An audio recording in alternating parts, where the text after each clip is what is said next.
आपल्या पातुर्डा येथील सभेला प्रकर्षाने उपस्थित माझी मोठी बहीण, ज्या माजी मंत्री पण होत्या आणि आता बरामपूर क्षेत्राच्या आमदार आहेत, अशा अर्चनाताई चिटणीस, वेळ आपल्याजवळ लिमिटेड आहे।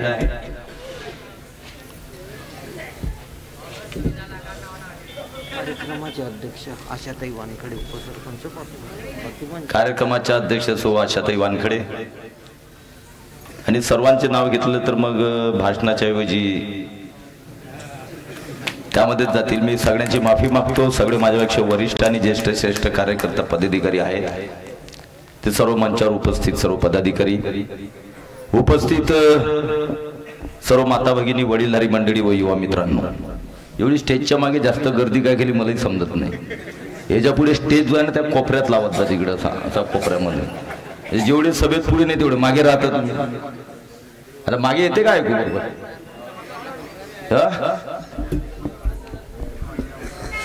कारण मला कधी कधी असं पाहावं लागतं, इकडे पाहायचं की इकडे पाहायचं। तुम्ही सोबत राहा, पुढे पण नको राहून मागे पण नको करू, सोबतच राहा।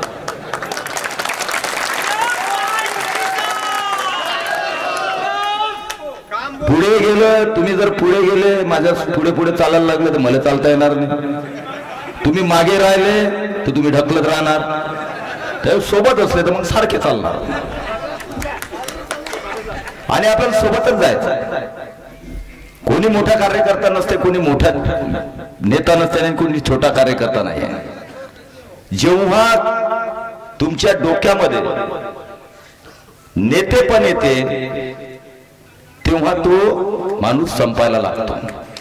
म्हणून जो कार्यकर्त्यांचा भाव जो आहे, जोपर्यंत तुमच्या डोक्यामध्ये असेल, सर्वसामान्य भाव जेव्हा असेल, तेव्हा तुम्हाला लोक नेता बनवतात। त्यामुळे मागे नको राहू, पुढे नको राहू, सोबत चला।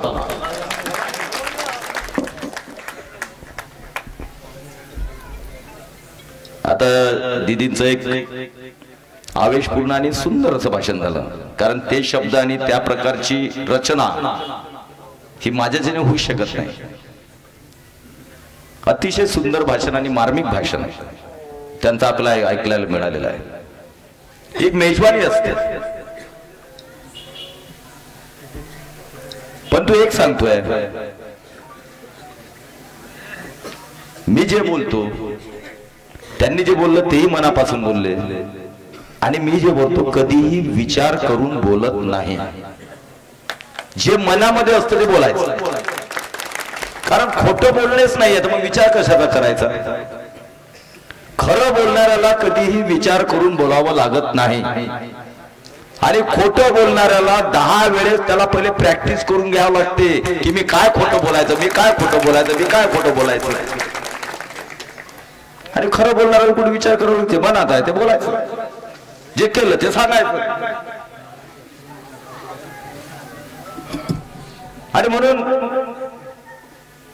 बऱ्याचशा ठिकाणी विषय येतो की बाकी बोलल्यापेक्षा, आणि तुम्हाला स्वभाव माझा माहिती आहे, मलाही बोलता येतं पण संस्कार नाही आहेत। आई वडिलांचे संस्कार बी महत्वाचे असतात, आजूबाजूचे जे आपले वरिष्ठ असतात त्यांचे संस्कार महत्वाचे असतात, आपल्याला जी शिकवण लहानपणापासून गुरुजनांनी दिली तेही महत्वाचे असते। काही लोकांकडून आपण चांगल्या गोष्टी शिकतो त्याही डोक्यात ठेवायच्या असतात, आणि त्या संस्कारामध्ये घडत असताना माझा जन्म माडीखेलमध्ये गेला, जन्म माडीखेलमध्ये झाला, 30 वर्ष माडीखेलमध्ये राहिलो, त्यामुळे संस्कारी त्याच प्रकारचे असणार आहेत। बाजूला कुंभारवाडा, बाजूला खाटीकपुरा, बाजूला भोईपुरा, बाजूला भीमनगर, बाजूला मातंगपुरा, बाजूला भोईपुरा, राजपूतपुरा, हे सगळे सवंगडी, आणि अशा एरियामध्ये जन्म झाला, आणि 30 वर्ष माझे तिथं राहिलो। त्यामुळे म्हणजे विचार कसे असतील। आणि त्याही नंतर 9वी आणि 8व्या वर्गामध्ये मी मागासवर्गीय हॉस्टेलवर शिकलेला विद्यार्थी आहे। जे दलितांसाठी हॉस्टेल असतं त्यामध्ये 10% ओबीसीसाठी रिझर्वेशन असतं। 10% ओबीसी रिझर्वेशन असतं, त्या ओबीसी कोट्यातून मी त्या 2 वर्ष हॉस्टेलमध्ये राहिलेला विद्यार्थी आहे. त्यामुळे त्यावेळेस मातले सवंगडी, मातंग, चर्मकार, आमचे बौद्ध समाज सगळे त्यावेळेसचे माझ्या हॉस्टेलमध्ये 2 वर्षाचे सवंगडी, त्यांच्याच विचारांशी आदान प्रदान घेणे, माडीखेल मधली आमची संस्कृती, आमचे संस्कार, आणि त्यानंतर कॉलेज जीवनामध्ये राष्ट्रसंत तुकडोजी महाराजांच्या विचारामध्ये 5.5 वर्ष मला राहता आलं. हे माझं भाग्य आहे. आणि राष्ट्रसंत तुकडोजी महाराजांनी म्हटलेलं आहे, मी त्यातलं एकच शब्द कोट करेल, बाकी काय नाही, माणूस द्या मज. आणि लहानपणापासून ज्या ठिकाणी राहिलो, ज्या वस्तीमध्ये राहिलो, ज्या हॉस्टेलमध्ये राहिलो, शिक्षण जिथं झालं तिथं मी हेच शिकलो, माणूस द्या मज, माणूस द्या. आणि त्यामुळे ते विचार हे माझ्या मनामध्ये, हृदयामध्ये रुजवल्या गेले. ते विचार किती प्रयत्न केले तर काढता येत नाही, कोणी काढू शकत नाही. आज चालतंय आजचं राजकारण मी बघतोय. मी तुम्हाला एकच सुरुवातीला लाईन देणार आहे, तुम्ही त्या लाईनवर कसे चालायचे ते तुम्ही ठरवायचं. कारण मी पाहतोय या 6-7 दिवसामध्ये मी पण फिरतोय, माझी धर्मपत्नी पण फिरते, अतिशय उत्साह, अतिशय प्रेम, आपुलकी, जिव्हाळा हा सर्व स्तरातून, सर्व समाजात जो मिळतोय. त्यामुळे अतिशय मनाला समाधान वाटतं की आपण जे 20 वर्षात केलं ते लोक आपल्याला त्याची पावती देतात, आपल्याला आशीर्वाद देतात. आणि मग काम बोलताय हा नारा कोणीतरी काढला. आणि शेवटी काम जेव्हा बोलत राहतं तेव्हा तुम्हाला जातीचा आधार घ्यावा लागत, कामाच्या माध्यमातून पुढे जायचं. आणि एक सांगतो, या 2-2.5 महिन्यामध्ये इतक्या तरुण मुलांचा, सर्व जाती समूहांचा प्रवेश होत चालू असतो, रोज प्रवेश. एवढा विश्वास माझ्यावर जेव्हा टाकतात तेव्हा मी भारावून एवढ्यासाठी जातो की यांचं इतकं मोठं मोहर जे आहे तरुण मुलांचं, जेवढा आकर्षण माझ्याबद्दल आहे, जेवढा माझ्यावर विश्वास टाकतात, त्यांना मी काय न्याय देऊ शकतो, न्याय देऊ शकलो नाही तर मग काय, म्हणून त्याचा रात्रभर मला विचार करावा लागतो. मी जेव्हा पाहतो, जेव्हा तरुण मुलं अशा हक्कानं माझ्याकडे येतात, कोणी कमरेमध्ये हात टाकते, कोणी गळावर हात टाकते, ते त्यांचं प्रेम, तो त्यांचा विश्वास त्यांच्या हातामधून, त्यांच्या याच्यामधून मला जाणवतो. आणि म्हणून तो विश्वासात मी पात्र राहिलो पाहिजे याचा मी रात्रंदिवस विचार करत असतो. जर माझ्या घरात माझे 2 मुलं आहेत, एक इथं उभा आहे, त्या 2 मुलांना मी जर संस्कार दिलेत, मी त्यांना जर बिघडू देत नाही, त्यांचं कधी अनिष्ट होऊ देत नाही, त्यांच्यावर संस्कार जर चांगले टाकतो, त्यांच्यामध्ये कधी वाद जो असतो आमदारकीचा, मंत्रिपदाचा, तो त्यांच्या रक्तात किंवा कुठं जाणू देत नाही. जमिनीवर जेव्हा मी माझ्या मुलांना ठेवतो तर मी दुसऱ्यांच्या मुलांना कसं बिघडवणार, कारण ते सुद्धा माझेच मुलं आहेत, ते माझे छोटे भावंड आहेत. आणि म्हणून तरुण पिढीला मी एकच सांगेल की राजकारण फक्त राजकारणासाठी तेवढ्या वृत्त करा. 24 तास राजकारणामध्ये डोकं घालू नका. तुमचा वापर होईल तिथं थांबा, तुमचा वापर होता कामा नये. कारण वापर राजकारणी लोकांना तेच पाहिजे, वापर करायचा, पण त्याच्या जीवनामध्ये पुढे काय होणार याची काही गॅरंटी नसते. तो भाऊच्या मागे फिरतात, भाऊ आगे बढो हम तुम्हारे साथ है, भाऊ आगे बढो हम तुम्हारे साथ है. जेव्हा 10 वर्ष 8 वर्ष निघून जातात त्याचं काहीच चांगलं होत नाही. तो फक्त फिरत राहतो, वेगवेगळे व्यसन लागतात, तो त्याला व्यसन लावलं जातं, सगळं होतं. आणि शेवटी 8-10 वर्षांनी ते आई वडील त्याला खायला, त्याच्या आई वडिलांची जागा नसते, त्याची नसते, घर बर्बाद होते. तेव्हा त्याला अक्कल येऊन फायदा नसतो, तेव्हा फायदा नसतो. त्यामुळे तरुणांनी जे जे जे माझ्या सोबत आले त्यांना माझी एकच विनंती आहे की फक्त जीवनातला जेवढा वेळ शक्य असेल तेवढाच राजकारणात डोकं घाला, बाकी आपलं कुटुंब, आपले आई वडील, आपलं घर, आपली शेती, आपले उद्योग, आपला छोटा व्यवसाय याच्यामध्ये डोकं टाका. आणि शेवटी आपल्या प्रगती आपलीच असते. जिथं अडचण असेल, जिथं माझ्या छोट्याशा एखाद्या फोनानं, छोट्याच्या मदतीनं जेव्हा सपोर्ट करता येईल आणि तुम्हाला वर जाता येईल, तिथं मी तुमच्यासाठी 24 तास उभा राहील. 24 तास उभा राहील. आणि दुसरीकडे काय चालू आहे, जेव्हा ते तरुण मुलांचे आम्ही प्रवेश घेतो, बेटा एक मिनिट जाऊ दे, एक मिनिट शांततेने ऐकून घेत जा जरा. नाही जाऊ दे, आता कोणी बोलू नका. त्याला ते चांगलाच माणूस आहे ना, आपला शांत माणूस आहे. हा, वांदा नाही म्हटलं म्हणजे वांदाच नसतं, इतका चांगला माणूस आहे. आणि मनापासून निघते. वांदा नाही म्हटलं ना, समजून जाता आपला जवळचा माणूस आहे. आणि दुसरीकडे काय चालू आहे, तुमच्याजवळ दिशा नाही, तुमच्याजवळ संस्कार नाही, तुम्हाला कसं पुढे जायचं ते माहित नाही, पुढे भविष्यात काय करणार ते माहित नाही. आणि मग मी जेव्हा तरुण मुलांचे जेव्हा रोजचे प्रवेश, शेकडोने प्रवेश होतात, मी फेसबुक मीडियावर टाकणं बंद करून टाकलं. एकच वेळेस टाकला, नंतर मी बंद करून टाकलं. कारण जेव्हा एकच प्रवेश टाकला तर त्याच्या घरी 10 जण, तू कसा गेला, तू कसा गेला, तू कसा गेला. अरे काही तर स्वातंत्र्य द्या. त्यांना विचार करण्याची प्रत्येकाला कुवत आहे, प्रत्येकाला अक्कल आहे. आज नवीन पिढी आहे, त्यांना त्यांचं स्वातंत्र्य असू द्या.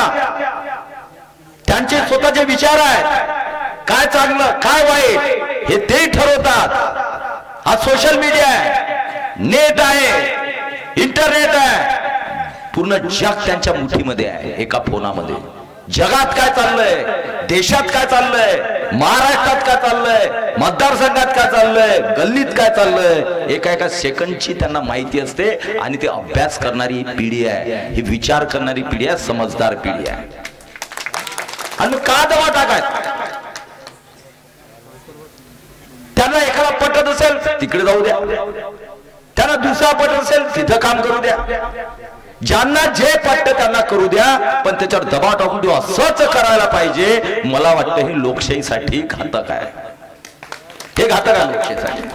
माझ्या विरोधात असं वाटत असेल की यांनी काही काम केलं नाही, हे काही योग्य उमेदवार नाही, जर त्याचं डोकं ते म्हणत असेल, जर त्याचे ते विचार असतील, त्यांनी तेच करायला पाहिजे. मी जर चांगला आहे, मी जर काम करत असेल, मग त्याच्या डोक्यामध्ये तुम्ही विष घालू नका. त्याला त्याचं स्वातंत्र्य द्या, त्याचा विचार करण्याची त्याची स्वातंत्र्य त्याला असलं पाहिजे. पण आता काय झालं, एवढं डोकं त्याचं जाम करणं लावलं आता. अरे तुम्ही त्यांचं डोकं जाम करणार,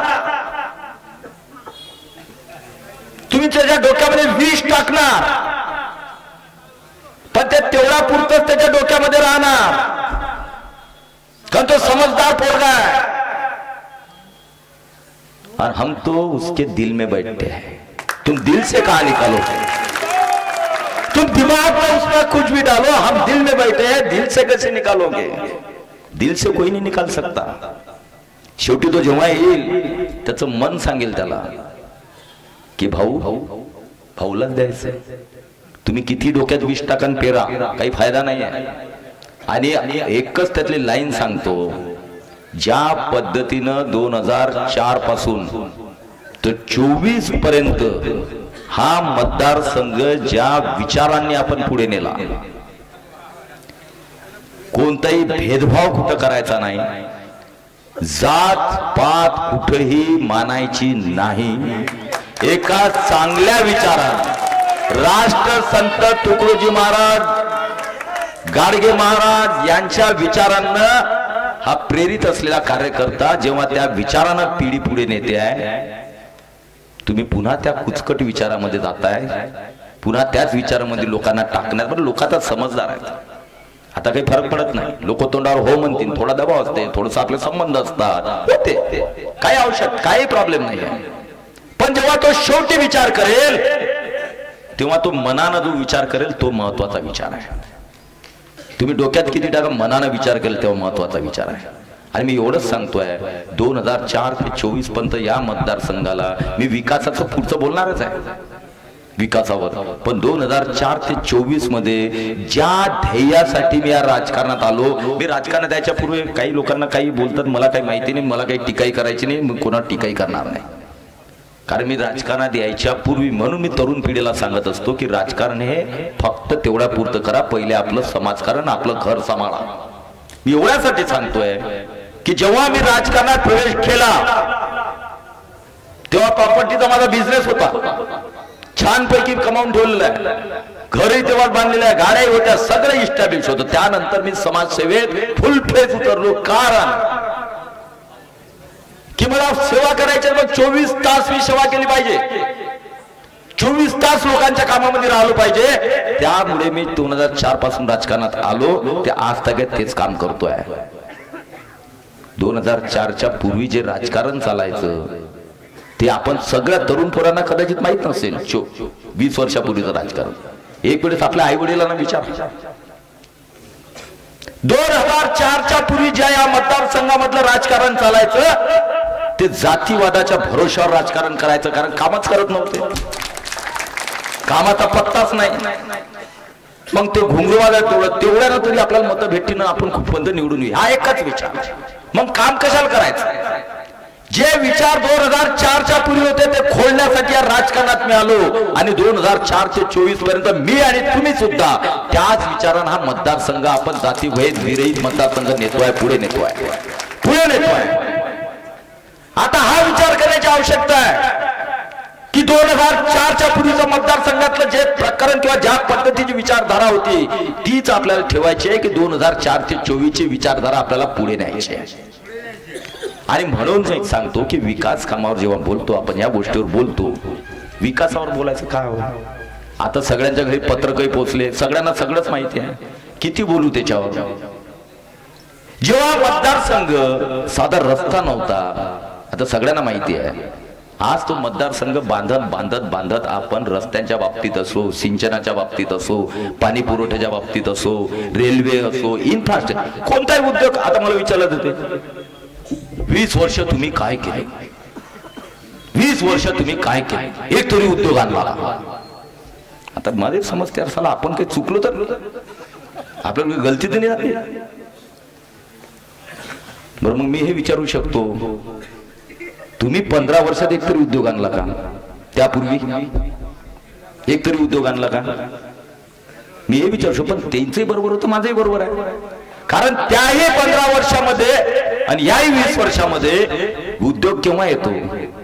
जेव्हा तुम्हाला चांगले दर्जेदार रस्ते त्या मतदारसंघात असतात, त्या उद्योगांना पाणी लागतं, त्या पाणी जेव्हा सिंचनाच्या तुम्ही उपलब्ध असतं, रेल्वे लागतं, इन्फ्रास्ट्रक्चर सगळ्या, आणि सगळ्यात कच्चा माल. आज तेव्हा एक कापूस पिकायचा आपल्या मतदारसंघात, तेव्हा एक सूतगिरी निर्माण झाली, पण त्याच्यावर आपण भागत नाही.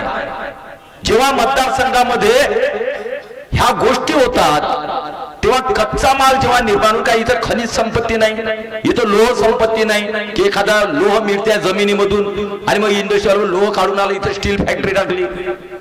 इथं उद्योग फक्त एकच होऊ शकतो, तो म्हणजे कच्च्या मालावर प्रक्रिया करणारे उद्योग, आणि त्यासाठी लागतं सिंचन, त्यासाठी लागतं इन्फ्रास्ट्रक्चर. आज आपण त्या एका स्टेपवर पोहोचलेलो आहोत.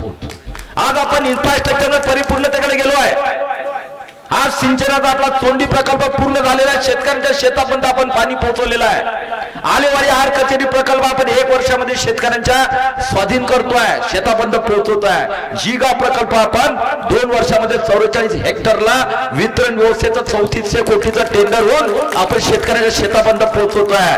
जेव्हा पाणी पोहोचतंय आणि जलयुक्त शिवारच्या माध्यमातून मागच्या 5 वर्षामध्ये देवेंद्रच्या काळामध्ये आज लेवल वाढले की नाही वाढल्या विहिरीच्या?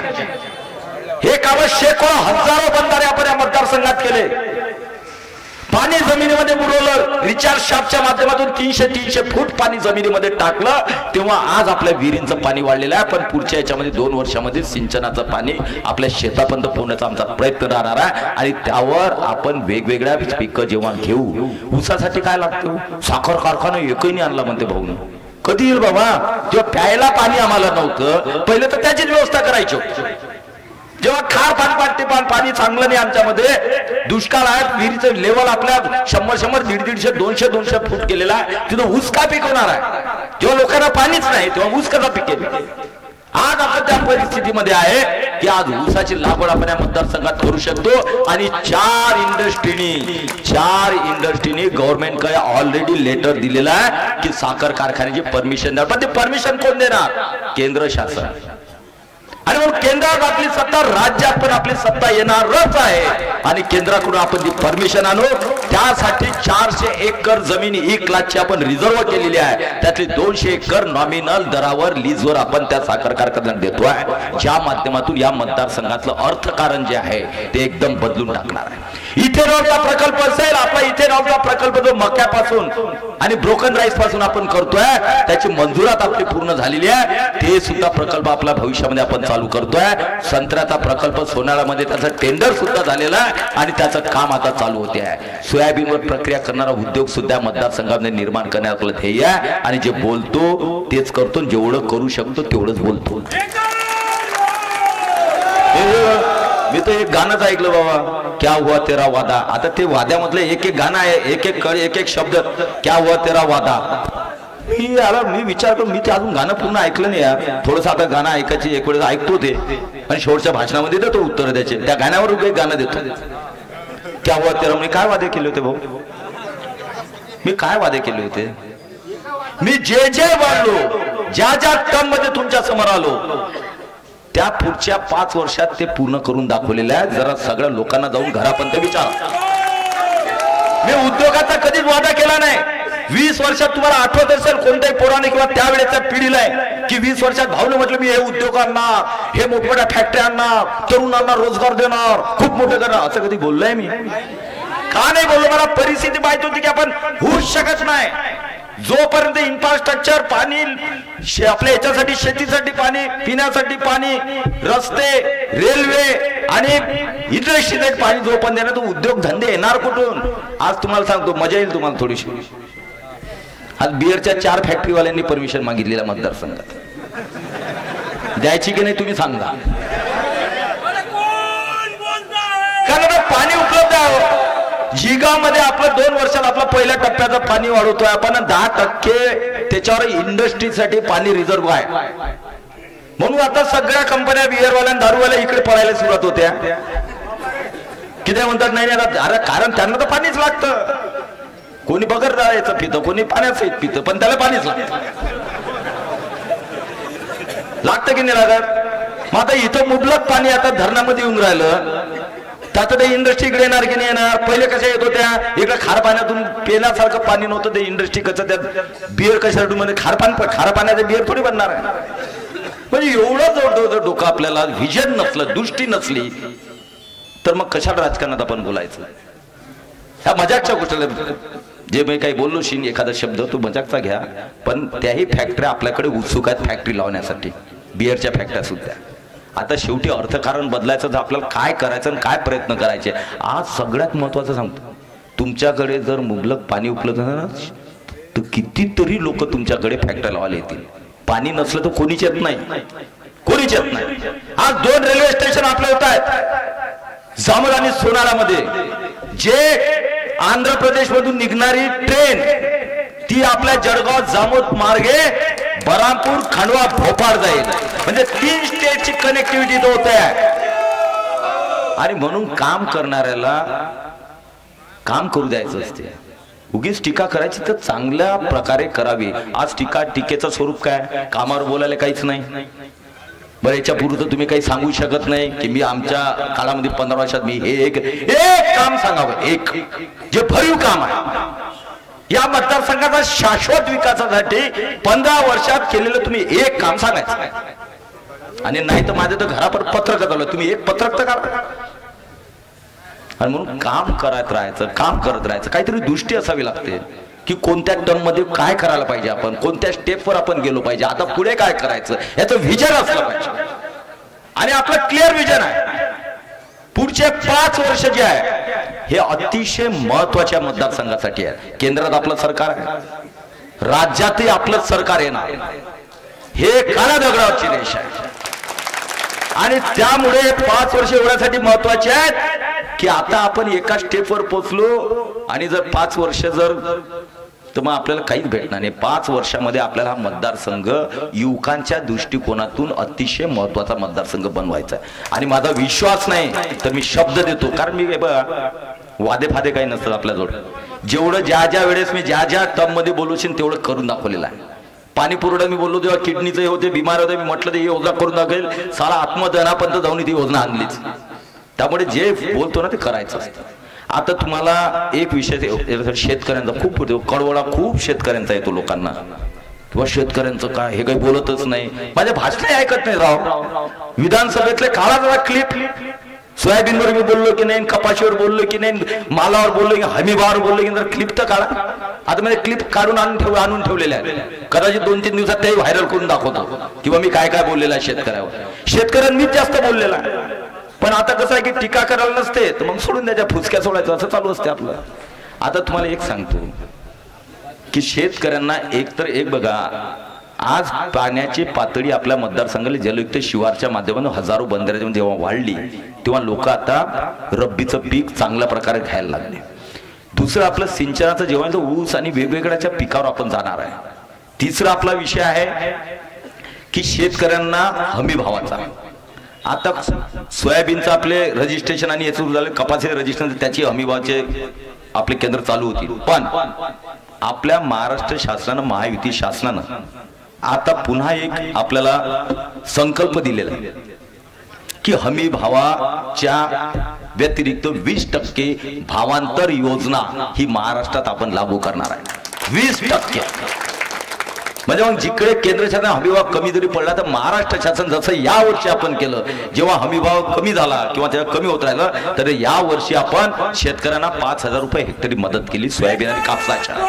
आता मग विम्यावर मला विचारतात, पीक विम्यावर एक वेळेस काय झालं बाबा, मी थोडं बोलणे मला काय ते पब्लिसिटी जमत नाही, कारण मी काम करणारा व्यक्ती आहे. तुम्ही मला काम करण्यासाठी दिले, माझं कर्तव्यच आहे काम करत राहणार. 24 तास डोक्यावर माझं कर्तव्यच आहे. रोज मी मंत्रालयात गेलो, मी चप्पल काढून या कॅबिन मध्ये, चप्पल काढून त्या कॅबिन मध्ये, या अधिकाऱ्याला भेटो, हे काय रोजचं देत बसू मी बायोडाटा तुम्हाला. माझ्याकडे जबाबदारी ती मी करत राहतो. पीक विम्यासाठी सातत्यानं प्रयत्न करणारा माणूस मी आहे, कार्यकर्ता आहे. बाकीचे करत असेल त्यांना लखलाप लागू, त्यांचं अभिनंदन आहे, मला काही कोणाचं बोलायचं नाही.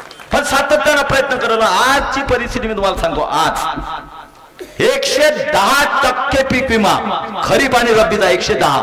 या पीक विमा जेव्हापासून या महाराष्ट्र देशात लागू झाली त्यातलं सगळ्यात जास्त 110% पीक विमा आता बदलाय 183 वर गेला. पीक विमा 83 वर गेला. आता 107 कोटी रुपये त्या पीक विम्याचं काय ठरलेलं आहे कंपनीचं. जेव्हा 100 रुपये कंपनीला आपण देतो, जर त्यांना 70 रुपये शेतकऱ्यांना वाटले मग त्यांना किती राहिले 30 रुपये. तर 30 त्यांना भेटत नाहीत, 10 रुपये त्या कंपनीला जातात, 20 रुपये शासनाकडे परत जमा होतात. आणि 100 रुपये दिले आणि त्यांनी 105 रुपये समजा शेतकऱ्यांना वाटले तर त्यांना वाटावंच लागतं. 10% त्यांना तोटा बी घ्यावा लागतो, 10% नफा बी घ्यावा लागतो. नफाही त्यांना 10% मिळतो आणि तोटाही 10% मिळतो. मग 110% जर पीक विमा त्यांनी वाटला तर तो त्यांना द्यावा लागतो. 110%च्या वर जर पीक विम्याचं परिस्थिती गेली तर मग वरचे पैसे शासनाला द्यावे लागतात. आणि म्हणून आज 107 कोटी रुपये हे आपल्या पीक विम्याचे खरीपातले आणि रब्बीतले, खरीपातले कमी आहेत, रब्बीतले ते राहिलेले आहेत आणि त्याची तरतूद शासनाने केली आहे. कारण ते शासनाला द्यावं लागणार पीक कंपनीला. 110%च्या वर कंपनी वाटणार नाही. आणि एवढा मोठ्या प्रमाणात दिल्यानंतर काही बोलायचं इथं भेटलं नाही. आणि मला माहिती आहे लोक 2 जण उभे करून देतात का तुझा भेटला, तो भेटलेला असेल नाही बा, माझं भेटलाच नाही. आता मी काय तपासायला जाऊ, पण मला माहिती आहे मी प्रामाणिक काम करणारा एक कार्यकर्ता आहे. माझ्यावर सगळ्यांचं रेकॉर्ड आहे. एकान एक शेतकऱ्यांचं माझ्या ऑफिसमध्ये रेकॉर्ड असते. कोणाला काय भेटलं नाही भेटलं, कोणाच्या त्रुट्या आहेत, कोणाचं काय आहे, कोणाचा काय प्रॉब्लेम आहे, सगळं असते. 50 मुलांची टीम माझी घरोघरी जाऊन, घरोघरी एक योजना आम्ही घरापर्यंत पोहोचवतो. गरिबांच्या योजना एका घरापर्यंत पोरं जातात. कोणत्या योजनेत बसला, कोणती योजना द्यायची आहे, कोणत्या योजनेत त्रुट्या आहेत. अरे बाबा, जब PM किसान योजना होती, जे 6,000 देतो ना आपण मोदीजी, आणि 6,000 आता महाराष्ट्र शासन देते. आता त्याच्यामध्ये आपण 3,000 अजून वाढवले, म्हणजे आता महाराष्ट्र शासन आल्यानंतर 9,000 शासन देणार आणि साधं 15,000, आता 12चं 15,000 होणार. हा मदतच आहे की नाही. एका शेतकऱ्याला 15,000 गेले वर्षाचे, कमीत कमी त्याचे बियाणे साधं काम तर होईल, त्यामुळे ती मदतच आहे. पण त्याच्यामध्ये PM किसानच्या वेळेस आपल्या मतदारसंघातल्या 2 तालुक्यातल्या 14,000 लोक वंचित होते. 14,000. कोणाची KYC नाही, कोणाचं आधार लिंकिंग सीडिंग नाही, कोणाचं काही नाही, कोणाचं काही नाही. पण मग माझ्याकडे यायचे सगळे, भाऊ आमचे तर आलेच नाही PM किसानचे 2,000 रुपये. पहिले येत होते, आता बंद झाले. मी साला विचार करून आलो, गडबड काय चालू. जेव्हा त्याच्या खोलामध्ये गेलो तेव्हा लक्षात आलं की 14,000 शेतकरी वंचित आहे. कशामुळे? कोणाचं हे राहिलं, कोणाचं KYC राहिलं, कोणाचं काय राहिलं, कोणाच्या त्रुट्या. अक्षरशः आपण तिन्ही तहसीलमध्ये आपले पोरं बसवले, कॉम्प्युटर लॅपटॉप घेऊन एका शेतकऱ्याचे नंबर घेऊन त्याच्या घरापर्यंत कार्यकर्ते गेले आणि ते आधार सिंकिंग करून KYC करून घे, हे तुझी त्रुटी आहे, ते त्रुटी आहे, असे करत करत करत करत नेले. तरी 1,500 शेतकरी असे आहेत की ते कधी झाले नाही. आता काय करायचं? आणि मग तेच 1,500 मधले हे 10 उठवतात. अरे तुला भेटले का PM किसान? नाही वा.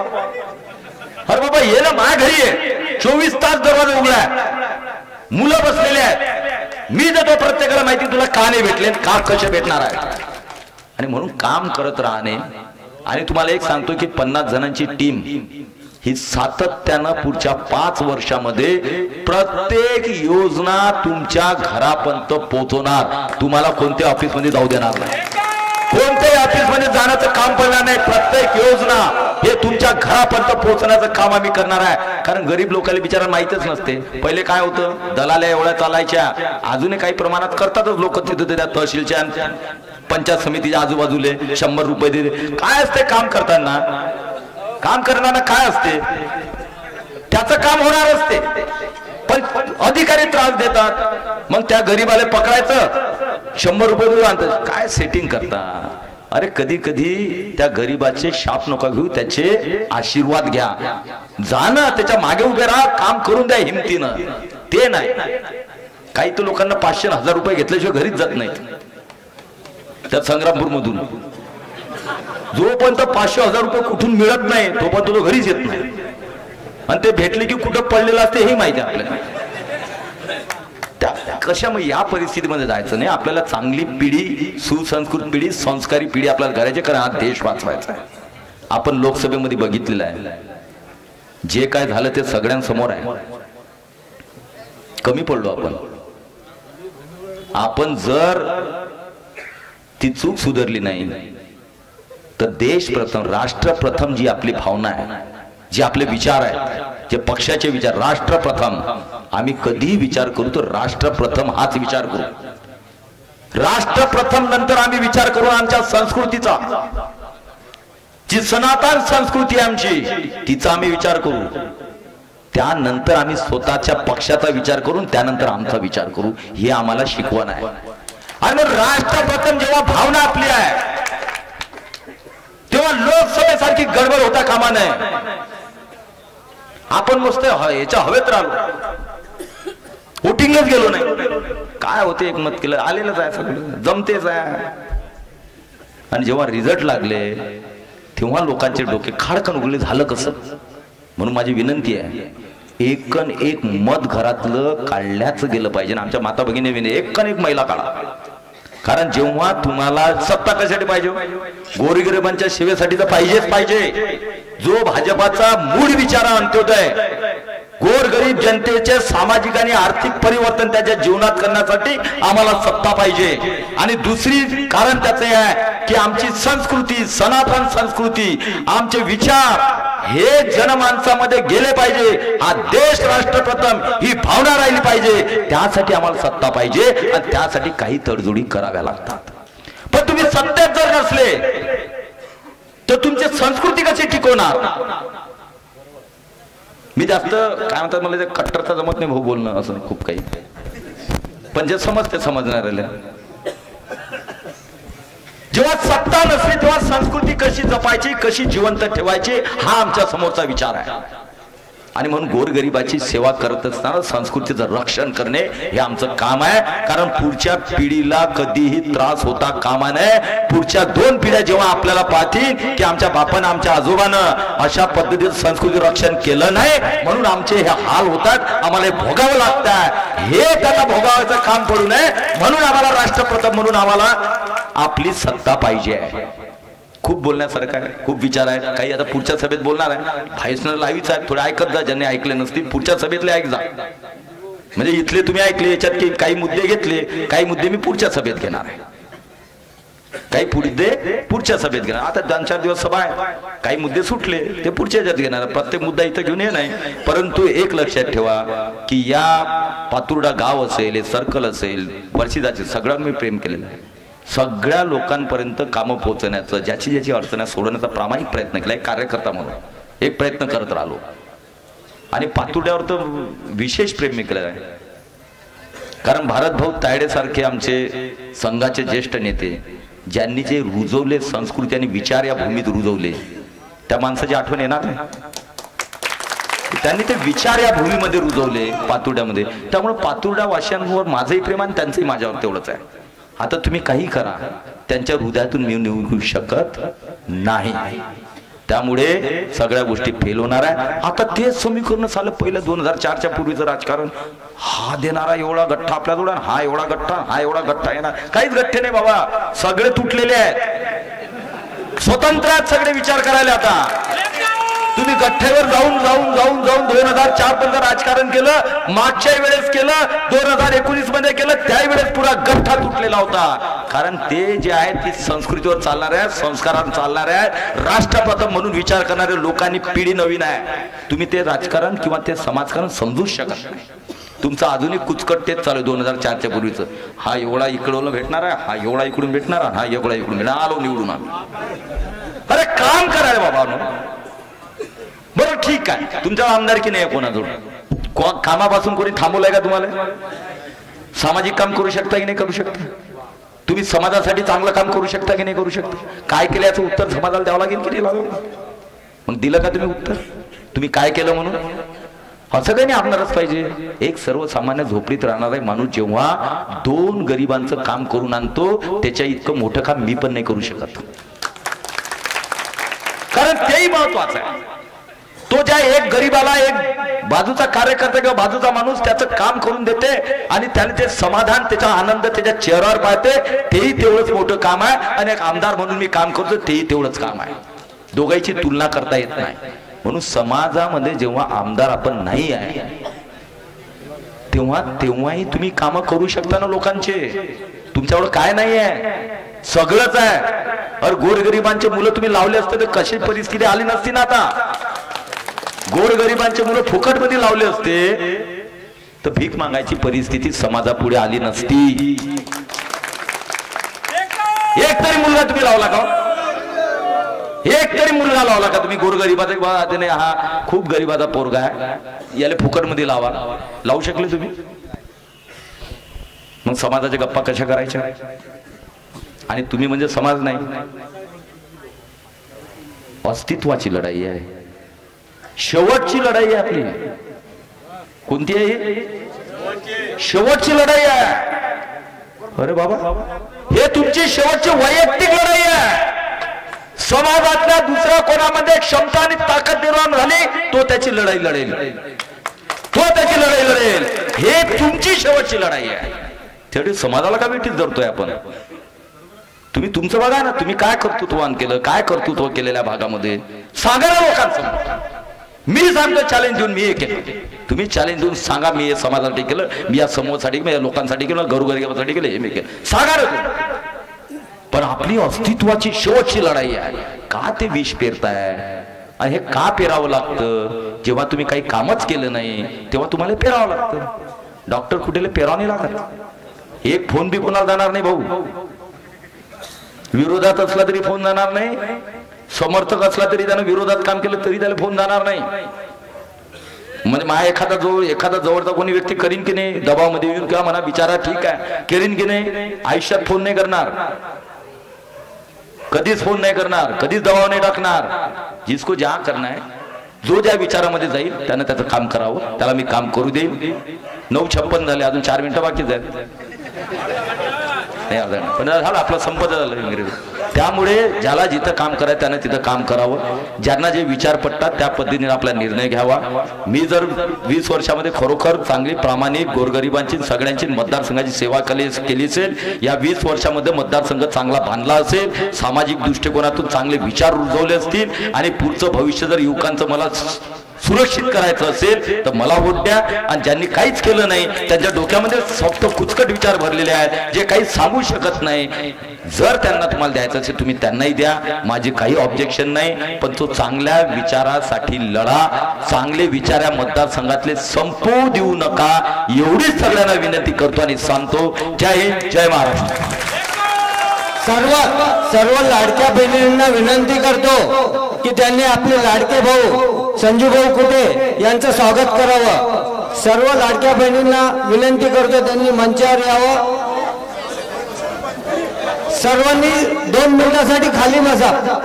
सर्वांना नम्र विनंती आहे, फक्त 2 मिनिटांसाठी खाली बसा.